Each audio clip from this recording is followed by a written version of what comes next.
Hi guys, and welcome back to Cosmic Curiosities. In today's episode, I really wanted to discuss the power of the mind. Our mind can be our biggest asset or our worst enemy, depending on how it's treated. Positive mindsets are a common focus in most self-development practices. However, positive thinking is sometimes easier said than done. So, how do we learn to turn off that negativity? How do we silence those thoughts of self-doubt? Well, today I'm joined by my friend Stephanie. Now, Steph is a lover of life who empowers others to overcome their trauma and conditioning and return to the truest version of themselves. One of the ways that she does this is with the use of NLP. Steph has experience in many spiritual modalities, but this one really interested me. I was curious as to how I could change, how I could reprogram my mind, and how that would affect my external reality. So, are you ready to find out what your mind is capable of? Hey Steph, how are you? Good, Elle. How are you? Good. Thank you so much for joining me today. I'm so excited to have you. So excited to be here as well. So, before we get started into things, do you want to tell everyone a little bit about yourself, introduce yourself, and what you do?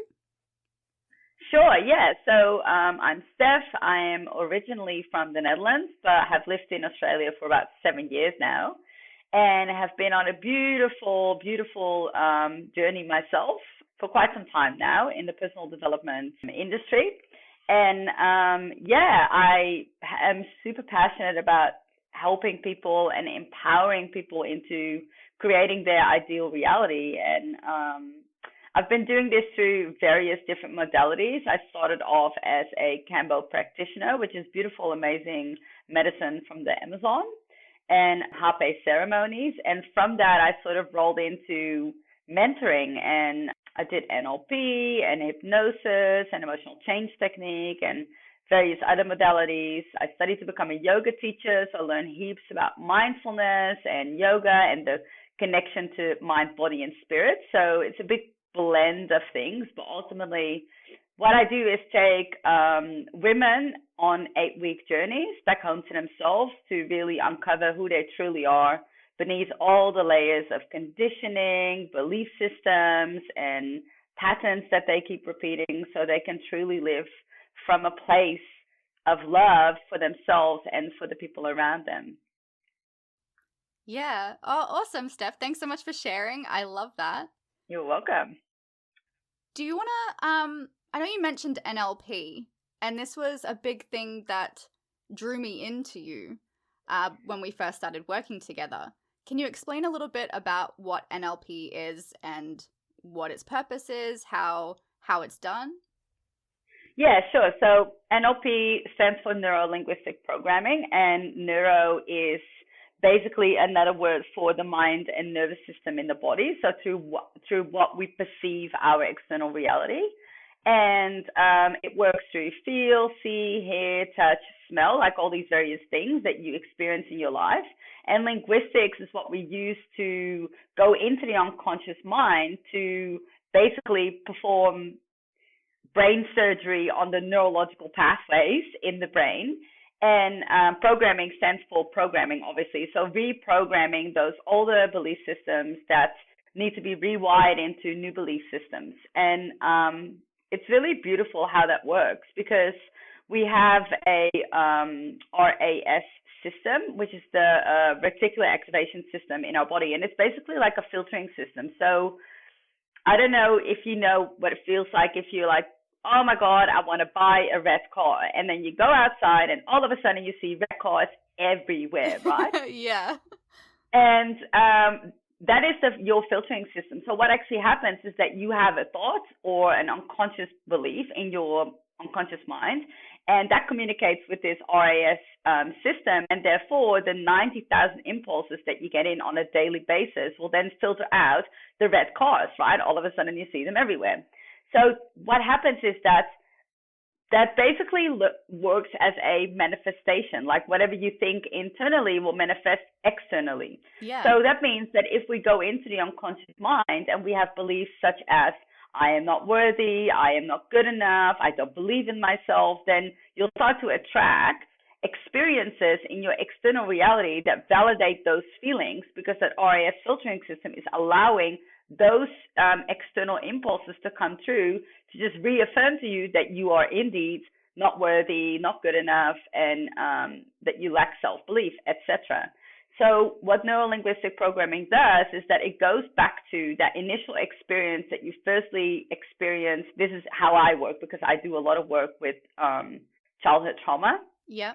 Or not necessarily trauma, but when those beliefs were firstly installed in someone. And so I go back all the way to the very first beginning, and that could be in this life or previous lives, to find out when was the first time you experienced not feeling good enough. And because it works like a wire, like a neurological pathway, literally, if we remove that initial anchor in this layer that you are in now, then it won't show up anymore in your external reality, because it no longer has that anchor to go back to. Does that make sense? Yes, definitely. So what you're saying is, you've had a experience that you have picked up in your conditioning, whether it's, from childhood or, later in life or past life. And you've kind of carried that sense of what that experience has made you feel into your everyday life, and using your filtering system, you're engaging more of that thought and validating that thought in your everyday life. Yeah? Yes. And also on top of that as well, like if you have, for example, the first initial time that you experience the emotion and the feeling and the the whole kinesthetic, the whole feeling, seeing, smelling, like how that is installed in you when you firstly experienced anger, for example, everything that happens after that is just stacking on top of that initial experience. So, for example, something happens in your current reality now that triggers that anger. It literally has this backload of all the anger that you felt from the moment that it was firstly created. Yeah. So what I do is I go in there, rewire that neurological pathway, rewriting that story, so that when you are triggered in your present reality, it doesn't have this whole backlog of, bottled up stuff that's been there for so long, right? Yeah. It's like, how people say when you have an outburst or someone has like a breakdown about something, they're like, oh, it's, the straw that broke the camel's back, or like, it was the thing that pushed her over the edge. Yeah. Because they had all this previous shit just yes, exactly. That they weren't just angry about the one instance that, pushed them over the edge. They were angry about every instance they've ever experienced that kind of anger. And that's what they've expressed, and that's what's pushed them over the edge. Exactly, yeah. Yeah, so that's amazing to be able to, clear out that baggage, I guess, in a way. Yeah, it's like the way I like to call it is clearing out your energetic container of shit. Yeah. That's so good. But that's totally it. It's just clearing out, the previous shit you're dealing with and focusing on what is happening in that moment, rather than everything that's led up to that moment. Yeah, and I all those lower, denser frequencies like shame, anger, sadness, guilt, like once you start emptying out of your container, you move into the higher frequencies of joy and love and gratitude. And it just means that you start to become lighter in your being, but also as a person and as a being, you become lighter. So you become lighter for the people around you, because we have the ability to affect about 5,000 people in a radius around us. So that is raising the collective consciousness. Wow, that's a lot of people. Yeah, that's a lot of people. So that's why I'm so passionate about what I do, because I understand that it's no longer about me. It's also not really about the person that I'm helping, because I know, yes, that's amazing. And of course, that's my main focus. But I also know by helping them, they will then radiate that light towards their families and friends and be an example and lead the way. Yeah, the domino effect. Yes, yes. It's funny you say that because, I've worked with Steph. I approached her about coming on the podcast because I knew her through a mutual friend and practitioner. And I said, hey, just can you tell me a little bit more about what you do? And, we had a meeting and I was like, I need to work with you. Can you sign me up now?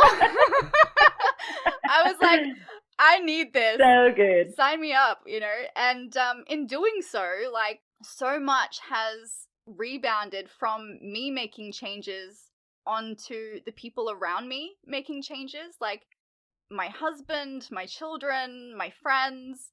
They Career. yeah, they So they good. all see and feel like these changes, and they start it's just domino effect. They all start following suit.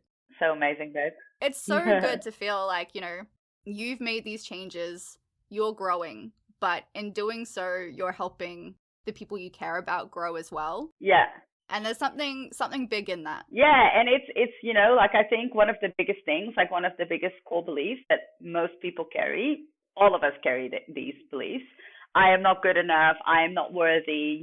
Things like that. It's like ultimately people that come on an enrollment call with me, like I am not having this conversation with them, this person, but what I'm having the conversation with is the limitations that they still carry. Yeah. So in that conversation, all they need to do is choose that they are worthy of the transformation, and everything else happens after.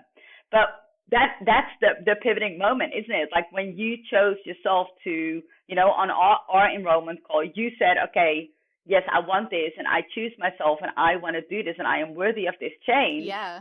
That's the kickstart of your beautiful journey that has now unfolded for you. And it's I love witnessing and seeing people step into especially females, stepping into that beautiful feminine energy of receiving and joyfulness and attracting their desired reality. It's so beautiful to see. Yeah, definitely. And I think, people misunderstand a lot about what masculine and feminine energy portray. It's not gender. It's a lot about how you nurture, how you care, how you hustle, and what you put as priorities in caring for yourself. And so many women, myself included, have lived such a life of feeling like we have to do everything at once.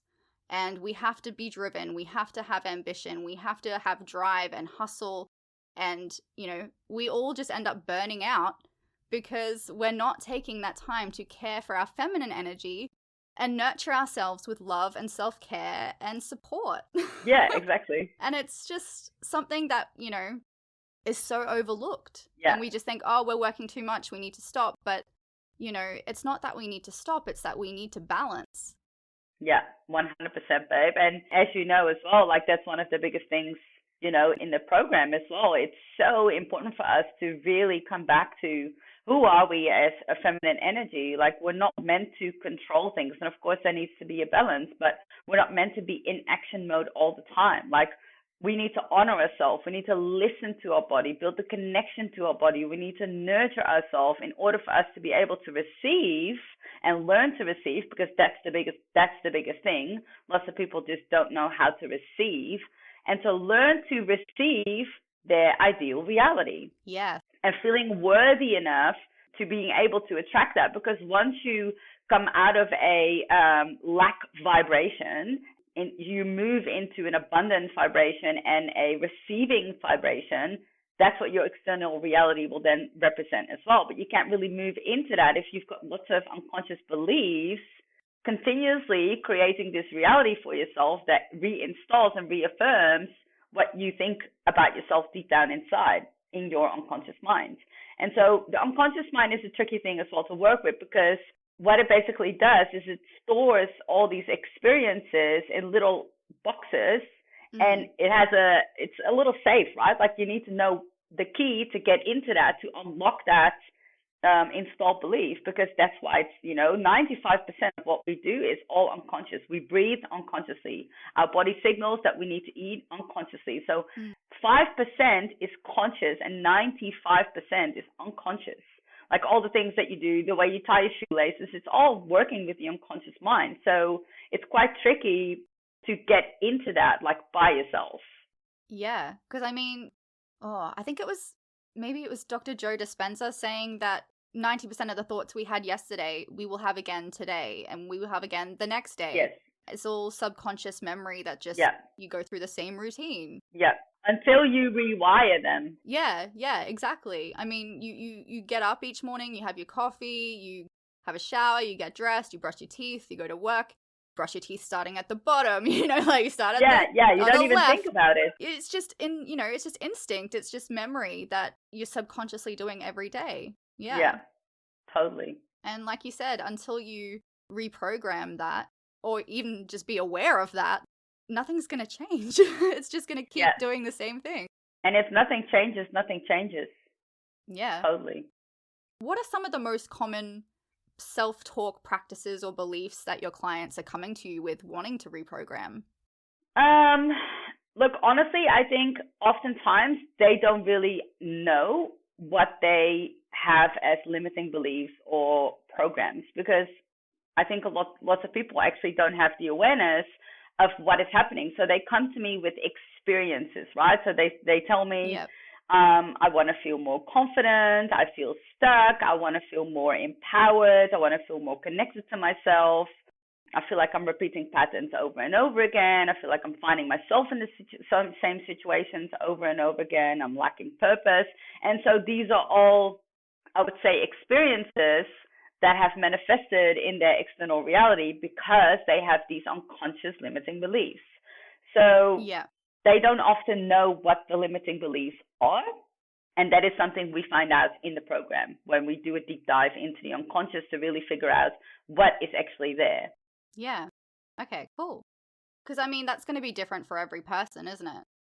Yeah, so different. And when we speak about trauma, like trauma is such a heavy loaded word, right? But I'd like to just reframe that a little bit. Like, I think trauma doesn't have to be a deeply rooted, big event in your life. Like, I've had previous clients where their feeling of not being good enough came back from them when they were younger, and mom asks, do you want to be in this photo? And she's like, no, I don't want to be in this photo. And her at that time, her mom was like, no, you are going to be in this photo. And so therefore, as little children, we don't actually comprehend what's going on. So she then translated that for herself as in, well, see, I am not good enough.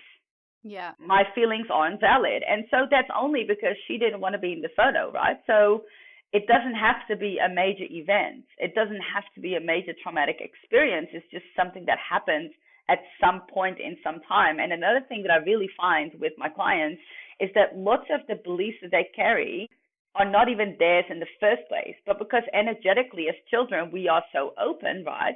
So when you are in a situation, mom is present, dad is present, and auntie or whatever, and mom is carrying a big sense of shame and unworthiness and not feeling good about herself. As children, because we are energetically so open, we are being imprinted with what they felt at the time. Yep. And so that's another big finding that I find is that, lots of these beliefs are maybe not even necessarily theirs. It actually goes back to generation upon generation upon generation. And therefore, now in this moment here, like all the people that are listening to this podcast right now, for example, are probably part of the people that are stopping this. They're saying, okay, it stops with me. I don't want to pass on this generational trauma anymore. And we are the people that are changing that, right? Like we're emptying out our containers of shit so we can raise in collective vibration, because we're moving into, if you want to call it, a new earth or a different reality. Yeah, absolutely. And even just in careers, a lot of people choose their career because it's what they think is expected of them. It's what my father did. It's what my mother did. We've just carried this on. My father was a lawyer. I'm a lawyer. My kid's going to be a lawyer. This, that, and the other. And it's like, okay, so what about being a lawyer do you enjoy? Yeah. Oh, I don't know. And it's like, well, why are you doing it? And they're like, it's a stable, I needed a stable career, and this is stable. And it's like, okay, why do you have to be stable? Mm-hmm. Oh, that's expected of me. I'm expected to be a provider in my family, etc., etc. And it's like, okay, but is that your thought or is it someone else's? Is that your mindset or is it your parents? Yeah. It just goes through so many different stages and so many different aspects of your life that, we are doing things, saying things, acting a certain way. Yeah. Because it's what we think is expected of us. It's someone else's thoughts, not our own. Yeah, totally. And that's also how, basically what you can say when you were younger, you're constantly being installed with their beliefs. Yeah. So not just what their belief is of their perceived world, but also what their beliefs are about themselves energetically, right? So that's why we experience when we are younger, or the installments that are made really affect us in our lives right now. And unless we have the conscious awareness of what those beliefs are, yeah, we can't really change it. No, that's right. It's awareness has got to be that first step, because if you don't know what is wrong, you can't fix the problem. Yeah, and it's the same with this like whole collective energy that we're dealing with at the moment, because we're moving into a feminine energy altogether. Males are moving into feminine energy, females are moving into feminine energy, because the balancing needs to happen, right? So there's a prophecy, the Hopi prophecy, for example, and they speak about the eagle and the condor, and the eagle represents the northern hemisphere, the masculine energy, the industrial revolution, the strategy, the program, lots of things like that. And it's been really out there for such a long time. And until the 1990s, that was really the predominant energy that we were in. And then the prophecy goes that from the 1990s onwards, the condor will slowly start making its rise again. And the condor represents the feminine energy, the southern hemisphere, back to the heart, back to the indigenous wisdom. And that's what we're moving into now, because from the 1990s onwards, and now 30 years or so in, the prophecy goes that the eagle and the condor will fly together again, which is beautiful, because that's that balancing out that we're moving into. So right now, what's happening is that lots of females are going against the energy by staying in their masculine energy, because by always, having this ultra independent survivor mentality, mentality, attitude of like, no, I can do it on my own. No, I'll carry the bags. No, I'm fine. Like, I'll do this. Like I think that can all still be there, but we need to balance it out, because if we keep going against the grain, we're not getting anywhere. Yeah, exactly. It's like you can be an active feminist. That's fantastic. But even active feminists need help sometimes. We can't do it on our own. And I think the most important thing is as well is once we have the awareness and once we clean out our energetic container, working on those limiting beliefs, what we actually do is that we stop it right now, right here, and we're not passing it on to our children. Yeah. Which is the next leading generation. So I always try to say to my clients, this is not just about you.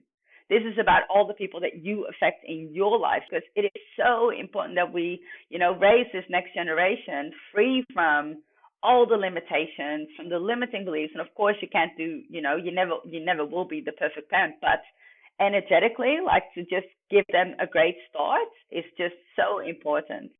Yeah, absolutely. So, I mean, we did talk about awareness. And, as a practitioner, how has your awareness of your own self-talk assisted you in your spiritual journey? I think for me, the awareness really kicked in when I did my first Vipassanas. I've done 2 Vipassanas, and that's when you're in meditation and you do a lot of chanting and you don't speak. And that was the first time that I really came to the conclusion that, okay, cool, I have these darker sides of myself, and how do I love them more and integrate them? And just also, by emptying out my own personal, obviously, energetic container of stuff and all the things that I had to move through to become who I am today, is I came to the conclusion that I don't actually need approval from anyone. Yeah.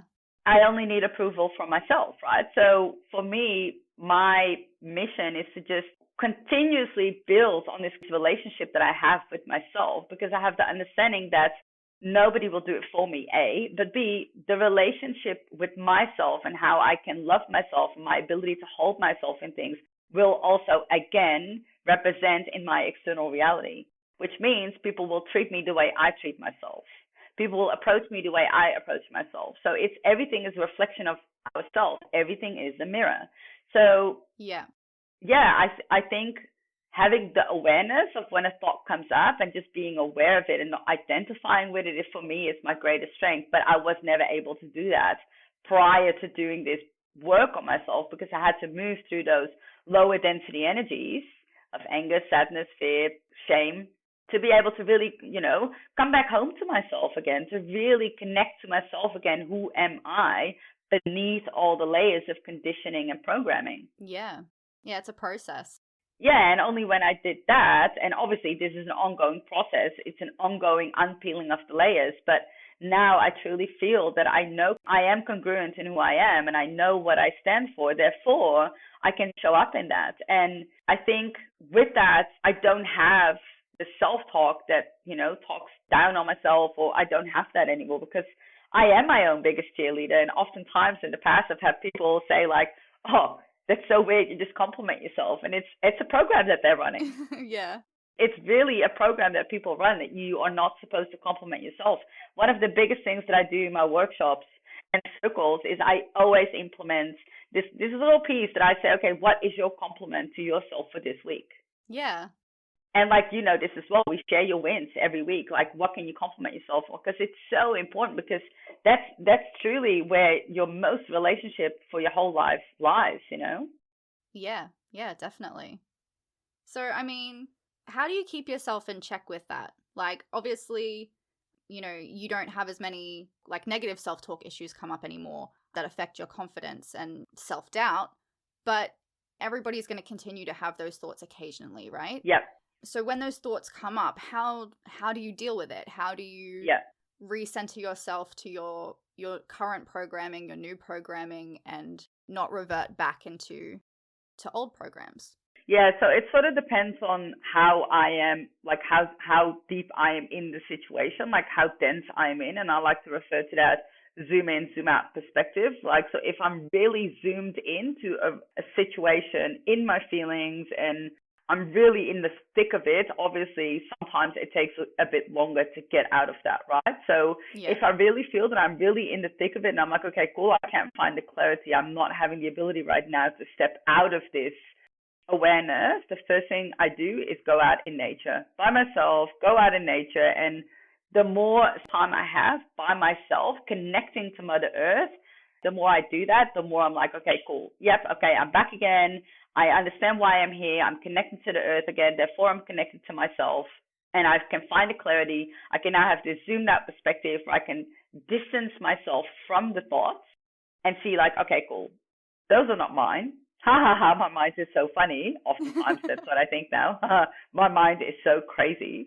And I understand that I am not my mind. And so then I have the ability to take myself out of that, right? And another beautiful way that I ground myself is by using the beautiful medicine of Hape. It's a beautiful master teacher plant from the Amazon. And when I want to set myself up for the day, and today is a special day, we're recording this, by the way, on the Lion's Gate.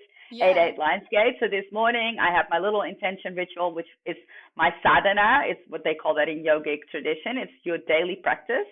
Mm-hmm. And so every morning I have my daily practice, and not always, but sometimes I use Hape in my daily practice, and that just really grounds me back to the earth again, tunes into my heart space. And, for me, integrity is such a big thing. So showing up in love always is something that makes life a lot easier for me as well. Yeah, amazing. Plant medicine's been a big part of your journey, hey? Yes, plant medicine has been massive. Yeah. I guess, we're going to go a little bit off topic here, but plant medicine is something that, a lot of people kind of freak out about when they first hear about. Yeah. Mm-hmm. Can you explain a little bit about what Hape involves? Yeah, so plant medicine in general, right? I'd like to just backtrack a little bit. Mm-hmm. So mushrooms, ayahuasca, they all work on your neurological pathways.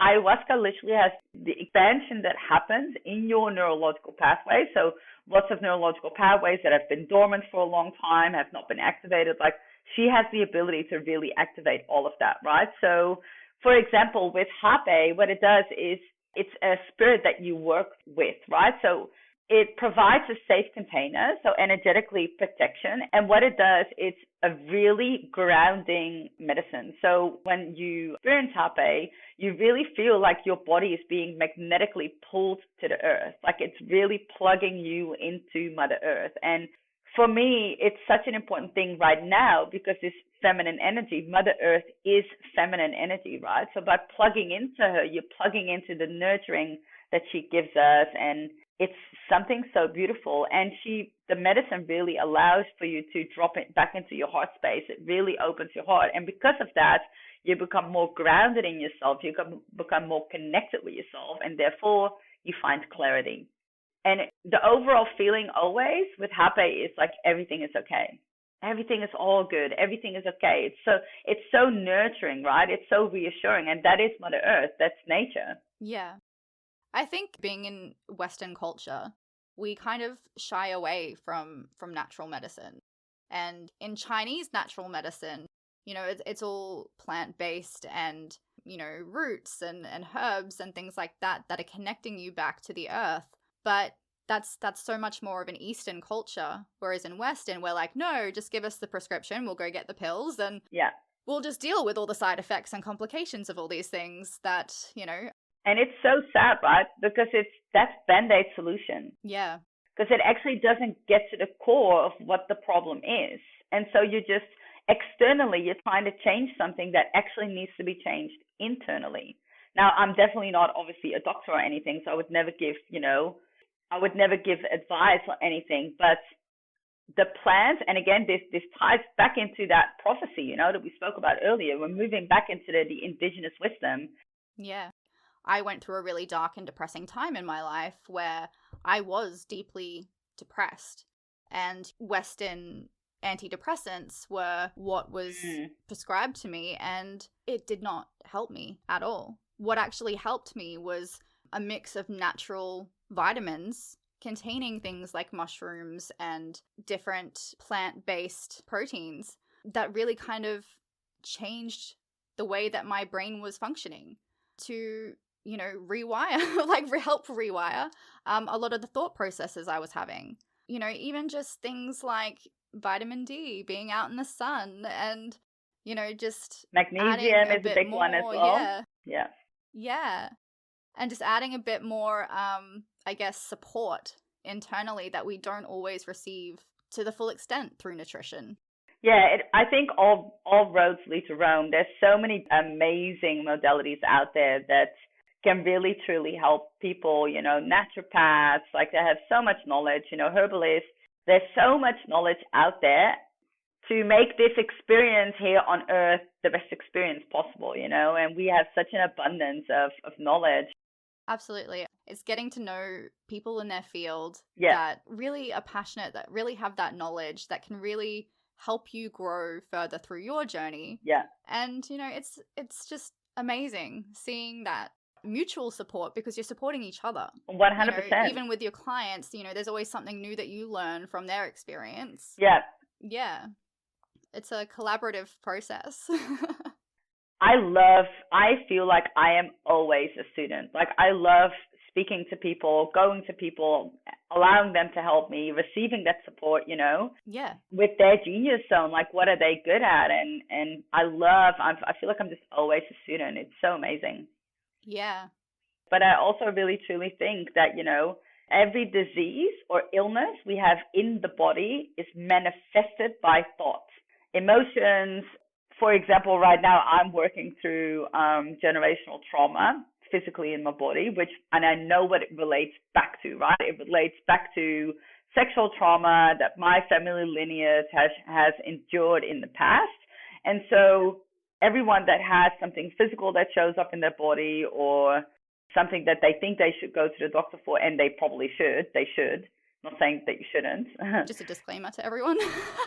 We're not promoting anything or giving any sort of medical advice. Yeah. But ultimately, everything relates back to thoughts and emotions. And Bruce Lipton has amazing work on this, actually. He truly believes, and I truly believe as well, that we can heal the body with the mind. Yeah. So that's why medicines like ayahuasca and things like that are real powerful, because they work on the mind. therefore they work on the body as well. So I just think everything relates back to doing the internal work on yourself. Yeah. For it to manifest differently in your body and in your life. In saying that, of course, there are times that we're stressed and, you know, maybe we're not able to support each other as well or support ourselves as well. How do you find you best care for yourself and support yourself during times of stress? Definitely the grounding is a big part of my practice. Yeah. I live on the beach, so beach walks are something on my Instagram. Like I'm just on the beach all the time. It's something I really love doing. It's having my bare feet on the ground. It's just really, really, really powerful. Yeah. And it's it's something that my clients have to do as tasking as well. And there's no, oh, I don't know, no. You are grounding this week, and this is how you're doing it. You know, and it's really important. And also, like, not just that, like slowing down, feminine energy, slowing down, honoring myself, and I need time to rest when I am overdoing it, and recognizing that and having found the balance in that now is just has been really amazing, because you can then see like, oh my God, okay, cool. Now that I am slowing down, I'm taking more time for myself and I'm enjoying myself more. I'm in the frequency of joy. I start attract joy. Yeah. I start attracting things that I am vibing out. So it's really just becoming super aware of the vibration that you're sending out. And now that I've moved into that, it's so amazing because I'm magnetically just pulling things towards me rather than, that masculine control grabbing things. And yeah, I think for me that, I have a bath and I put like amazing salt in the bath and I put some really beautiful meditations on and, practicing as well. Like self-pleasure is such a big thing as well. I think it's just really important for us to move back into that of like, okay, what's your ritual, And for me, it's been such a big part of my journey to really, truly connect to my body and loving myself and loving my body. So it's a big part of my practice, but also that connection to myself, because I truly feel we need to be connected to ourselves in order for us to self-soothe, self-nurture through things that we're going through. And it's one of the biggest things that I do with my clients. Like, I don't want to have clients that are ongoing with me. What I want to do with my clients is give them the tools they need to be able to self-soothe, to be able to self-move through things, to be able to connect to themselves again so they can overcome obstacles by themselves, because those challenging times never stop. Like, we'll always move through new layers. Like, every time you up level, you meet a new limitation in yourself, right? Yeah. It's always the same thing, like different levels, same devils, another one. Like you'll never stop learning those things, right? So I love that. That's great. Yeah. So giving my clients the tools to move through that on their own. Firstly, we need to move obviously through those denser energies. So I help them with that. Mm-hmm. Then, help them to self-identify the blind spots and how to then move through them. That's great. That's amazing. And I mean, I've always been easily stressed. Like I've never dealt with that well. I get overwhelmed. But even working with you, there has been such improvement in self-soothing and calming and dealing and processing stress in a more healthy way than, not sleeping for days on end or just getting really anxious and irritable to everyone around you. Yeah. And mums, you'll know what I'm talking about. But yeah, it's really amazing to really make those changes in your life to make life easier for yourself and a more enjoyable experience. Yeah. And the people around you, because if you change yourself, obviously, like you said at the start of the conversation, you really create and drive change in the people around you as well. Yeah, absolutely. So you have learnt so much on your journey so far. Yes. But what do you feel is the most important lesson you've taken away from your experiences so far? Oh, there's so many. I'll just speak into what comes through for me now. I think through my childhood and everything that I've endured when I was younger, like I grew up with a father that was heavily addicted and very toxic parent relationship and lots of sexual assault and lots of things within my sexuality that was big for me. And that really was a big shadow over my life for a very long period of time. And I think the moment I decided to step out of the victim role into self-accountability and ownership, yeah, everything changed. Everything changed. Like no longer pointing the finger at someone else, but actually shining inwards and be like, how did I create this for myself? No longer looking at things of like, oh my God, that happened to me. Like shifting it to, wow, what a beautiful lesson to learn. yeah, And now looking back at all those experiences, like I would not be who I am today without all that. yeah, And so I think, yeah, I think the shifting out of that victim mentality was really a big point for me in my journey all those years ago. And yeah, because of that, everything sort of changed because it really allows you to look inwards, move inwards, and have accountability for what you're feeling. How do you perceive a situation in every situation? And you cannot control what is happening externally, right? So by giving that power, you're actually disempowering yourself.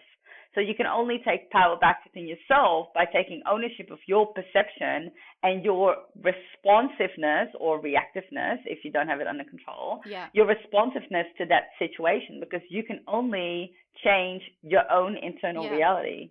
So by not pointing the finger and pointing the finger at yourself, that's where the true change happens. Yeah, that's huge, like mirror of self-reflection. Yeah, Yeah. massive. And also a big misconception about victim role. So people can say, oh, but I'm not a victim of my surroundings. That's great. And I love that. And that's really good. But can you still hold yourself in the pain that it's caused you? Yeah. Because not being a victim of something that happens in your external reality does not mean it doesn't hurt. Yeah. So can you move through the feelings and actually sit with them and allow them to be there and lovingly hold yourself in it to move through it? You got to feel it to heal it. Yeah, absolutely. And that can be the scariest part. Yeah. Is feeling those feelings and allowing those old traumatic experiences to be re-accessed, because you're going through that, you're processing the emotions you experienced through this event or experience, and it can be scary. But is it more scary to go through reliving this and processing it properly, or carrying it around for the rest of your life? Well, the thing is this, you don't have to do it alone. That's right. This is where it's so powerful to work with someone that guides you in this process. Yeah. And healing doesn't necessarily have to be this long and draining, thing. It really, that's a program. It really doesn't have to be like that. If you have the right tools and the right mentor to help you in that, I mean, you've experienced that in the processes that we do as well. When you're in it, it's so deep and it's hectic and you're really living it. But when you come out of that, you've reshaped and rewired something within the hour. Yeah, it's a relief. Yeah. And coming out of the other side of that, it's, not every lesson has to be a negative one. I think no lesson is a negative one ever. Yeah. And I found that there are so many things that people will consider to be a negative experience that they've learned a lesson from, but it doesn't have to be. It's your perception of that. What did you learn from that moment? How is that a positive experience compared to what you feel is negative at the time? Yeah.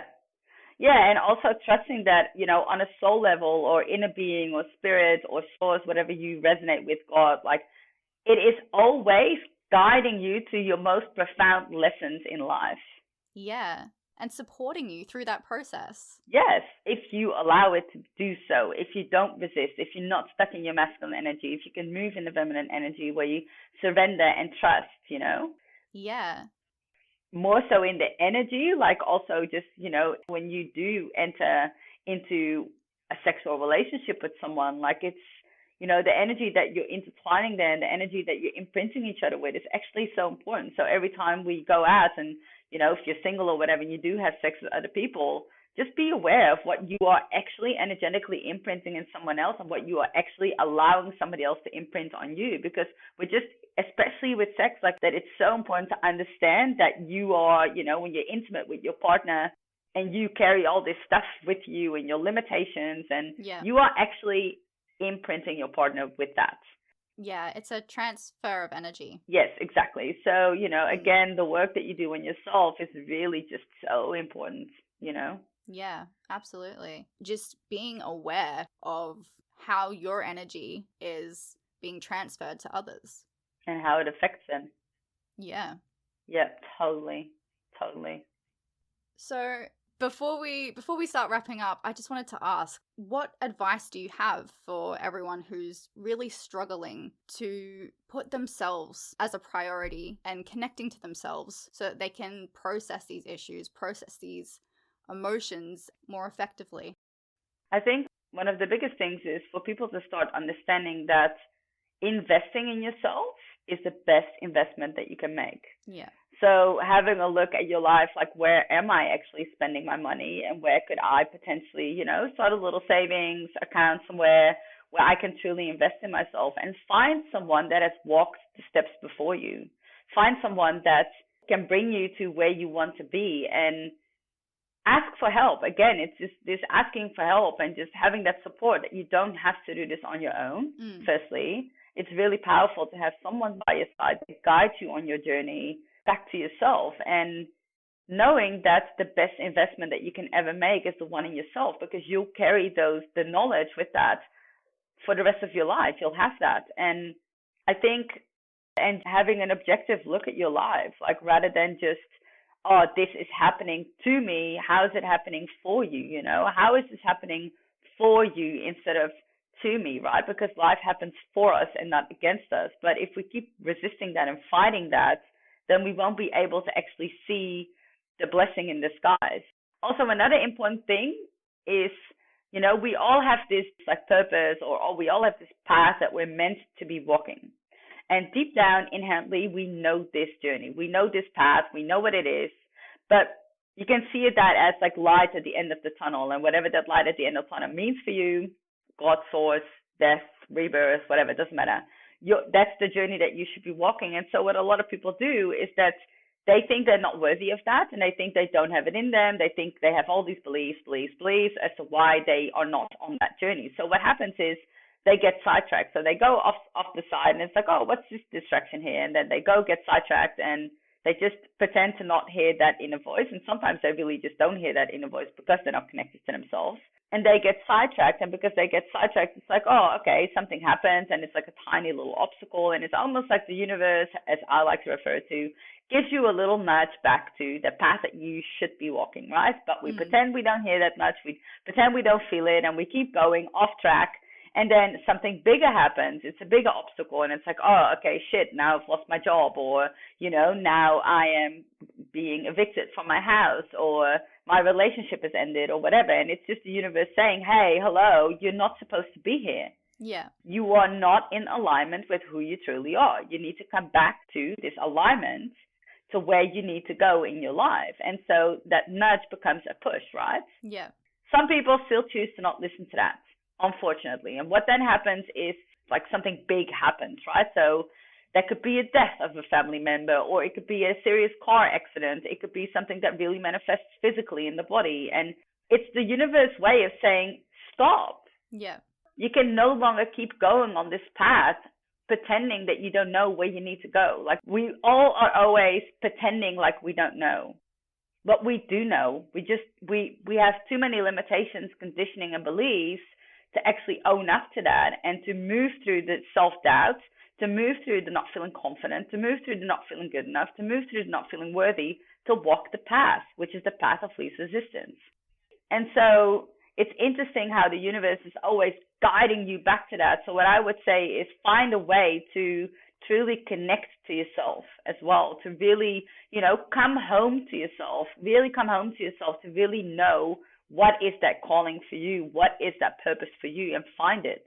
Yeah. Wow, that's so powerful, Steph. Thank you so much. You're welcome. Well, where can everybody find you if they want to work with you? Yeah, so they can find me on Instagram, Chava Wild Roots, Chava_wild_roots, where I post all my events and workshops that I've got upcoming, where they can apply for an application to work with me on an 8-week journey home to themselves. Yeah. As I call it. I'm also on Facebook. They can find me on Facebook as well. That's my normal name, Stephanie Cornell, Cornell. If they want to find me on Facebook, they can find me there as well. And Another exciting thing, actually, that I haven't even spoken about yet is that I've got my YouTube channel up as well, and I'll be doing yoga videos because the 14th of September, I'll be a qualified 800-hour yoga teacher. Yay! So, and my yoga is all about, again, the surrendering, trusting, female embodiment, pleasure, coming into poses to really release trauma that is stored in the physical body by yoga practice. So that is something really exciting and new that's coming up too. Yeah, wow, that's amazing, Steph. Yeah. It's been amazing chatting with you, and I look forward to chatting again soon. Me too. It was awesome. Thanks so much for joining me. Thank you for having me on your amazing podcast. Well, this is your Earth Side Spirit Guide signing off for the week. If you'd like to know more about how you can work with me, you can follow me on Instagram @l.embers or visit my website lembers.com.